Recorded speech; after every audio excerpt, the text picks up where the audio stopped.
바로 한번 우리가 이 수동산의 백미죠. 이 마켓 브리핑에 대해서 얘기를 좀 해볼 건데, 일단은 매매 따는 뭐 똑같습니다. 지금은 이렇게 생각을 해요.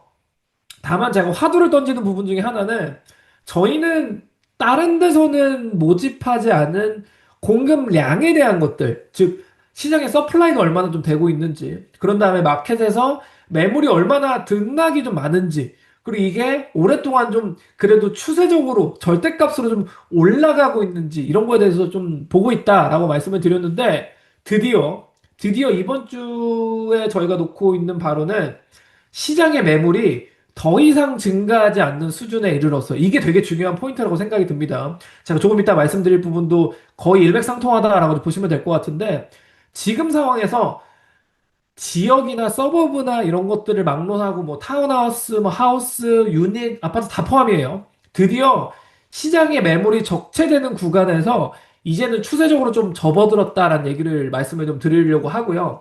근데 이게 방향이 좀 살짝 꺾였다고 해서 이게 뭐 올라가나 이런 건 아닙니다. 다만 기존까지는 뭔가 시장에 매물들이 쭉 나와 있는 형태였다면, 근데 그렇다고 시장에 매물이 좀 많이 추가되진 않습니다. 그럼 어떤 거예요? 시장에 가만히 있는데 절대적인 매물이 줄어든다. 근데 공급은 거의 그대로거나 약간 좀 줄었다라는 말을 의미하는 거는 결국은 수요 단에서 조금은 이제 움직이기 시작했다라는 의미가 이제 해석이 된다라고 볼 수가 있는데, 기존에 지금까지도 마찬가지예요. 그렇다고 뭐 지금이 굉장히 좀 팔기 좋은 시즌이다라고 말씀드리지 못하겠습니다. 저희 손님들한테도 말씀을 드리는 부분은 지금은 단언컨대 팔기 좀 어려운 구간이에요.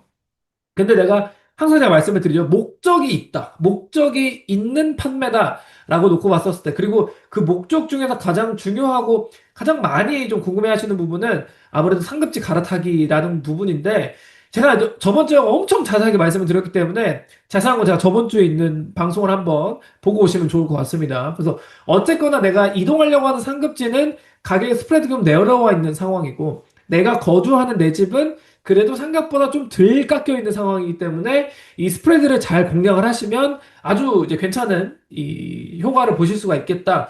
그렇기 때문에 이 생각을 정말 많이 하시는 것 같아요. 그래서 여전히 이번 주도 제가 이제 상담단에서 다시 한번 자세하게 말씀 좀 드리겠지만, 뭔가 갈아타기에 대한 수요는 여전히 좀 많다라고 보시면 될 것 같고, 약간 또 이제 힌트를 드리면 생각보다 지금 이 좀 매력적이, 약간 말을 또 되게 좀 조심하게 되는데, 이렇게 팔기 쉽지 않은 시장에서 세일즈를 생각하시는 분들이 굉장히 좀 많으시다라는 말씀을 좀 드릴 수가 있겠습니다. 그래서 시장에 대한 것들을 제가 크게만 놓고 봤었을 때는 결국은 우리가 절대적인 매물의 개수가 이제는 좀 줄어들고 있는 상황이다라는 말씀을 좀 드릴 수가 있을 것 같고요. 근데 여전히 투자 심리, 즉 구매 심리는 똑같습니다.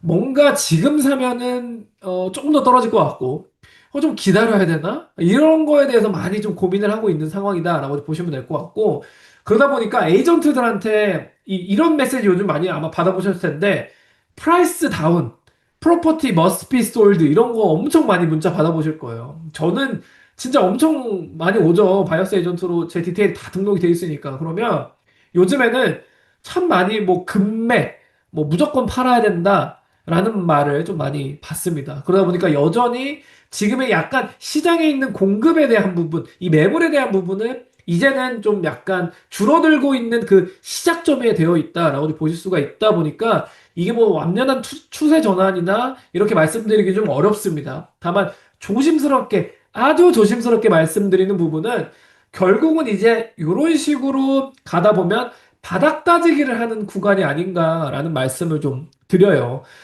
내부적으로는 꽤나 확신 있게 생각을 하고 있지만 아직은 오피셜하게 그냥 방송으로 말씀을 좀 드리기에는 시기가 적절하지 않은 것 같아서 요 정도 어조로만 제가 세즈에 대한 것들은 좀 정리를 해보도록 하겠습니다. 아, 근데 갑자기 확 올랐다가 많이 빠지는데 거품이라는 거 아닌가요? 말씀해 주셨는데 저는 절대 거품이라고 생각하지 않아요. 거품에 대한 다양한 정의가 있겠지만 저는 그래도 풀타임, 뭐 엄청 고소득자가 아니라 풀타임 두 명의, 그러니까 아내랑 신랑이 두 명이 풀타임인데 거기서 돈을 내서 집을 살 수 있는 정도가 됐다라 그러면 저는 그거는 버블이 아니라고 생각해요. 왜냐면 여전히 브리즈번에서는 밀리언 정도로 해가지고 내가 첫 집 마련을 하기 괜찮은 상황이니까 그걸 가지고 버블이다? 물론 버블이라고 하신 분들이 있겠죠. 근데 제가 생각했을 때는 버블은 아니라고 생각을 합니다. 이 버블론에 대한 거는 장을 뭐 2020년, 2021년, 2년, 3년 매년 나왔었어요. 근데 버블에 대한 판단은 그냥 본인이 하시면 될 것 같습니다.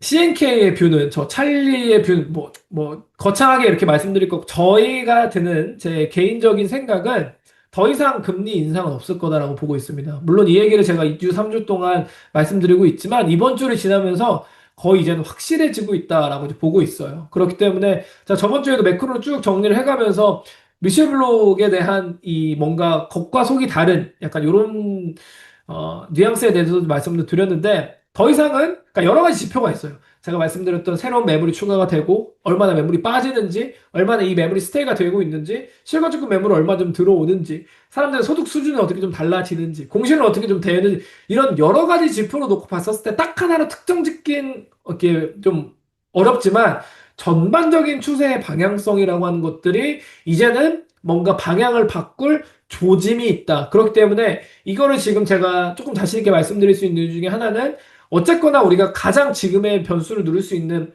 호르무즈는 얘기는 이제 안 해도 될 것 같아요. 그런 얘기 안 하잖아요. 저도 이제. 그건 이제 상수가 돼버렸고, 결국은 금리적인 부분에 대해서는 이제 더 이상 내려가진 않을 거고요. 올라가지도 않을 거라면, 결국은 이 금리 변수는 동결로 올해까지는 이제 동결이 된다라는 요 취재라고 하면, 결국은 지금 시장의 펀더멘털을 어떤 걸로 볼 것이냐. 과연 내가 여기서 훼손된 것과 그렇지 않은 것을 어떻게 구분할 건가에 대한, 즉, 이 집을 보는 좀 성관이 좀 필요하다라고 말씀을 드릴 수가 있을 것 같습니다.